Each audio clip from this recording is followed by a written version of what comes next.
Karena mayoritas penduduk kita adalah umat Islam, artinya paslon yang didukung oleh mayoritas umat Islam, insya Allah itu sangat besar kemungkinannya. Nah, umat Islam itu tradisinya adalah punya panutan atau punya kiblat atau rujukan berupa ulama di dalam menentukan berbagai sikap, terutama di dalam masalah memilih calon pemimpin. Sebetulnya dengan seperti ini akan sangat mudah kalau mau berkuasa atau mau menang kontestasi politik di Indonesia, yaitu harus didukung oleh ulama. Namun Pilpres kali ini walaupun yang sangat ketara sekali nampak didukung oleh ulama, yaitu paslon 1, Amin.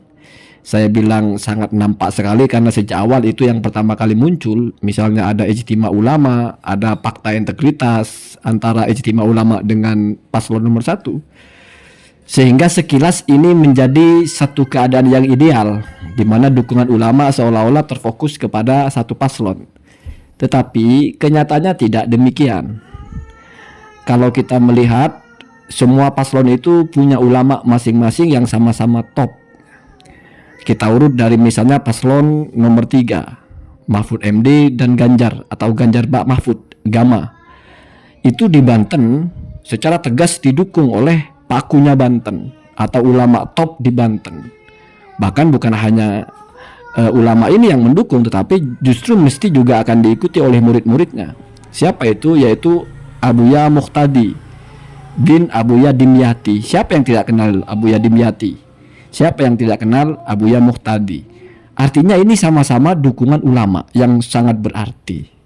Begitu juga misalnya paslon nomor 2, yaitu Prabowo dan Gibran, didukung oleh ulama yang sangat karismatik, yang juga sangat populer, sangat nasionalis, sangat Nahdiyin, sangat NU. Siapa itu? Habib Lutfi. Nah, kalau yang paslon nomor 1, mungkin yang baru kita lihat secara nyata itu adalah ijtima ulama atau 212 itu. Padahal sebetulnya ya wallahu alam, kita tunggu saja. Mungkin ada ulama-ulama karismatik juga, misalnya di Jawa Timur, misalnya pengasuh pondok pesantren Sidogiri, misalnya juga pengasuh pondok pesantren Wali Songo, Kiai Khalil As'ad, misalnya juga pengasuh pondok pesantren Peloso misalnya. Tetapi kita belum menyaksikan itu nampak mereka memberikan dukungan secara terbuka. Kalau menyikapi begini berarti kalau kita mengambil sudut pandang bagaimana ulama menentukan sikapnya, ini anggaplah seimbang gitu. Setiap paslon itu tidak ada yang didukung oleh ulama dan tidak didukung oleh ulama, semuanya didukung oleh ulama. Karena perlu dibedakan ketika hanya datang terus didoakan dengan didukung itu berbeda. Ya kalau ulama manapun didatangi orang ya mesti didoakan. Ya, tetapi kalau dukungan itu kan berarti semacam ada himbauan dari ulama tersebut untuk memilih calon ini. Nah, itu saya kira sangat berbeda ya. Kalau hanya sebatas berkunjung ke pesantren manapun, ya semua paslon berkunjung ke pesantren manapun ya diterima dan disambut, ya minta doakan ya didoakan. Tetapi ketika sudah menegaskan, menyuarakan, mendukung, itu tidak semua ulama begitu. Kalau Abuya Muhtadi itu jelas ya. Walaupun alasannya itu kalau yang beliau secara mantuk itu mungkin tidak cocok dengan alasannya Ki Haji Madudin ya. Kenapa? Karena Abuya Muhtadi mendukung Mahfud MD itu karena beliau itu adalah sahabatnya atau temannya. Tetapi bagi saya tidaklah, seorang ulama tidak mungkin bersikap subjektif, mesti objektif, mesti atas pertimbangan. Kemudian kenapa ulama itu menjadi penting untuk dijadikan rujukan termasuk dalam kontestasi politik? Karena tidak semua orang itu mengerti apa sih yang diinginkan oleh setiap paslon ini, apa rencana mereka, apa master plan mereka, bagaimana langkah-langkah mereka. Sekarang itu di media itu banyak sekali beredar apalah tujuan ini itu, sehingga orang bingung. Di tengah kebingungan itu, maka tujuannya adalah, maka pilihan terakhirnya adalah ya ikut yang mereka percaya akan mengajak kepada kebenaran. Misalnya ikut ulama, karena ada pemikiran mungkin ulama itu mesti istikharah dulu, mesti minta petunjuk batin dulu, mesti berdoa minta petunjuk kepada Allah dulu. Artinya tidak akan mereka serampangan. Kecuali ada yang berpikir picik, wah ulamanya mungkin dibayar, ya silahkan ya. Kalau ulama saja kita suudzoni, lalu siapa yang mau kita husnudoni? Ulama itu adalah nabinya kita. Karena kita tidak bertemu dengan nabi, mereka penyambung lidahnya. Jadi ulama-ulama itu posisinya itu seolah-olah mereka adalah nabi ketika masih hidup, yang menyampaikan ajaran. Dan tentu saja tidak hanya masalah cara sholat, apalagi zaman sudah seperti sekarang di mana bentuk negara, kebijakan negara, politik, ekonomi, semuanya itu sudah melebur menjadi satu kesatuan dengan agama. Keberlangsungan agama, keberlangsungan ibadah dan sebagainya semua bertalian dengan kebijakan-kebijakan yang akan diambil oleh seorang pemimpin.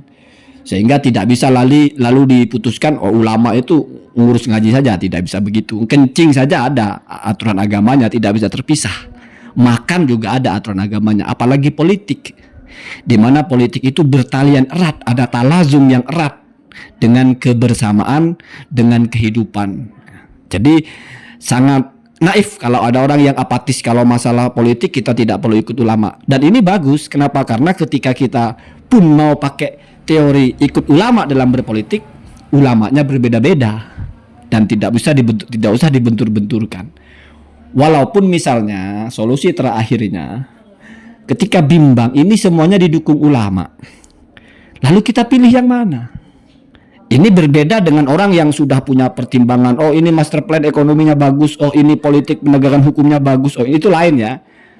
Itu lain, mungkin mengikuti. Ini bagi yang tidak mengikuti, karena saya yakin mayoritas juga tidak tahu persis apa sih maunya paslon nomor 1 itu, apa sih paslon nomor 2 itu. Masalah hukum semuanya sama, mau menegakkan hukum.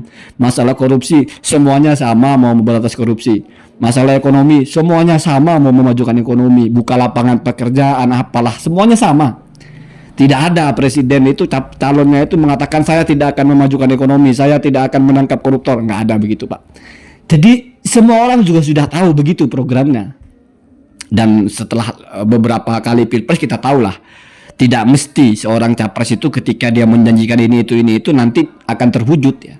Kadang malah jauh. Nah, di tengah keadaan seperti itu memang ulama ini satu-satunya bagi yang masih menganggap bahwa ulama itu tidak akan menyesatkan, tidak akan menjerumuskan. Cuma sekali lagi, kalau ulamanya juga beda-beda, lalu ambil yang mana?